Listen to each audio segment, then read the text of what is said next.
సంఘర్షణ ఏం కాదండి. సంఘర్షణ అంటే మీరు అన్నట్టు సంఘర్షణ అనుకోవాలి. ఒక పక్క నుంచి ఒక ఆడబిడ్డగా ఆలోచన చేయాలి, ఒక పక్క నుంచి ఒక హోమ్ మినిస్టర్గా ఆలోచన చేయాలి, పక్క నుంచి గవర్నమెంట్.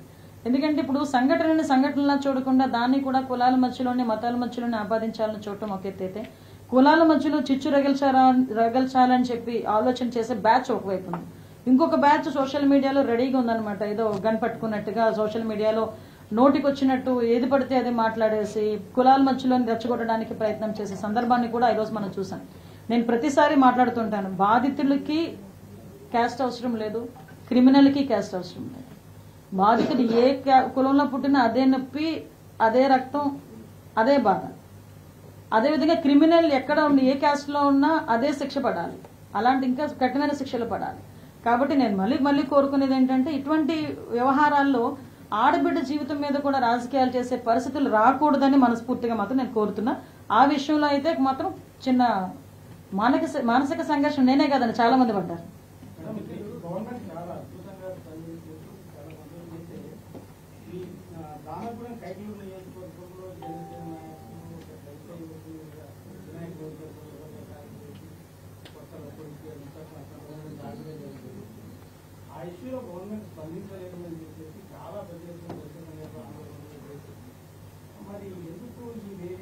వేరియేషన్ దయచేసి మీకు కూడా ఒకటే వినిపిస్తున్నాను.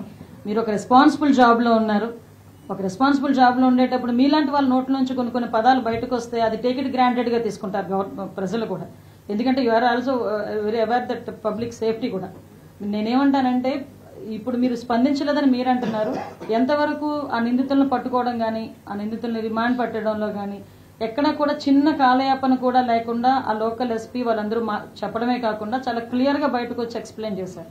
నేనేమంటానంటే, ఇక్కడ నేను ఇందాకే చెప్పాను, క్రిమినల్కి క్యాస్ట్ ఉండదు, బాధితుడికి క్యాస్ట్ ఉండదు.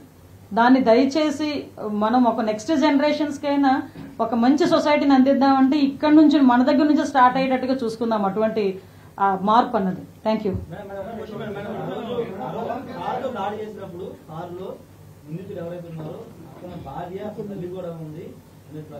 రెండోది కాపు సంఘాల నేతలు వెళ్ళారు, ఇది కేవలం కుల హత్య అని ఆరోపిస్తున్నారు. వైసీపీకి సంబంధించిన జక్కపూడి రాజా లాంటి కాపు నేతలు కాదండి, కుల హత్య అని మీరు మాట్లాడుతున్నారు. కానీ వాళ్ళిద్దరూ వాళ్ళ భార్య బయటకు వచ్చి ఇది కులానికి సంబంధం లేదు, నా భర్త అతను ఇంతకు ముందు స్నేహితులే, ఆర్థిక లావాదేవీల కారణంగా మమ్మల్ని అలా చంపడం జరిగిందని సాక్షాత్ వాళ్ళ భార్య చెప్పింది.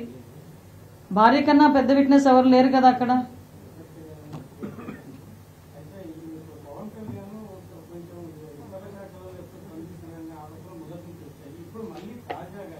ఆయన డిప్యూటీ సీఎం అండి, పవన్ కళ్యాణ్ గారు డిప్యూటీ సీఎం. సజెషన్స్ ఇవ్వడంలో తప్పే ఉంది. ఇప్పుడు ఒకరు ఏదైనా ఇన్ఫర్మేషన్ వచ్చింది, నా దగ్గరికి ఎవరో ఒకరు వస్తారు, వేరే శాఖ వాళ్ళు వస్తారు, అమ్మాయి ఇలా అన్యాయం జరిగింది అంటారు. నేను కన్సర్న్ మినిస్టర్కి చెప్తానా చెప్పనా? లేకపోతే కన్సర్న్ మినిస్టర్ తాలూకా ఓఎస్డీకో లేకపోతే సిఎస్ ఎవరో ఒకరికి మేము ప్రిన్సిపల్ సెక్రటరీకి చెప్తామా చెప్పమా? ప్రతిదాన్ని భూతద్దంలో చూడకండి.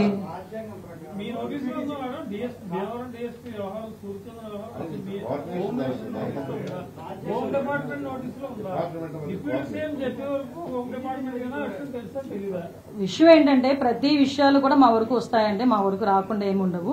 ఇది జస్ట్ అఫీషియల్ గా వచ్చిన కమ్యూనికేషన్ కింద భావించవచ్చు కదా. ఎందుకు దీనికి ఇంత రాద్దాంతం? మాకు లేని ఈగోలు మీకెందుకు అబ్బా? నాకు అర్థం కాదు. మాకున్నాయండి, మా నోటీసులో మాకున్నాయి, మా దగ్గర కూడా రిపోర్ట్ ఉంది. ఆ రిపోర్ట్ ను బేస్ చేసుకుని మా చర్యలు ఉంటాయి. ఓకేనా?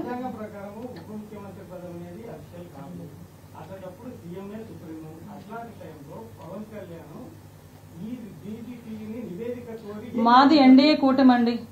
మేము ఒక విషయం చెప్పనా, మీ ఇలాంటి క్వశ్చన్స్ లాస్ట్ గవర్నమెంట్ లో సీఎం ని మీరు అడుగుంటే ఈ పొజిషన్ ఉండేది కాదు ఈ రోజు మాకు. అదే కాదు చెప్తున్నా, ఇలాంటి క్వశ్చన్స్ ప్రీవియస్ సీఎం ని మీరు అడుగుంటే, లాస్ట్ సీఎం ని మీరు అడుగుంటే ఇలాంటి పరిస్థితులు ఇప్పుడు సొసైటీ కూడా వచ్చి ఉండేవి కాదు. నేనేమంటానంటే, ఈ రోజు మేమందరం ఎన్డీఏ కూటమిలో ఏదో రకంగా చిచ్చు పెట్టాలని చూస్తారు. మాకు అండర్స్టాండింగ్ ఉంది, మాకు సమన్వయం ఉంది, శాఖల మధ్యలో సమన్వయం ఉంది. మాకు ఎటువంటి ఈగోస్ లేకుండా మేము పనిచేస్తున్నాం, మా అధికారులు ఎటువంటి ఈగోస్ లేకుండా పనిచేస్తున్నారు. మీకు కావాల్సింది రిజల్ట్, మంచి పరిపాలన. మేమందరం కలిసి మేము పని చేసుకుంటాం అనుకునేటప్పుడు ఇది అంత క్వశ్చన్ అవసరం లేదని నా ఉద్దేశం. Thank you.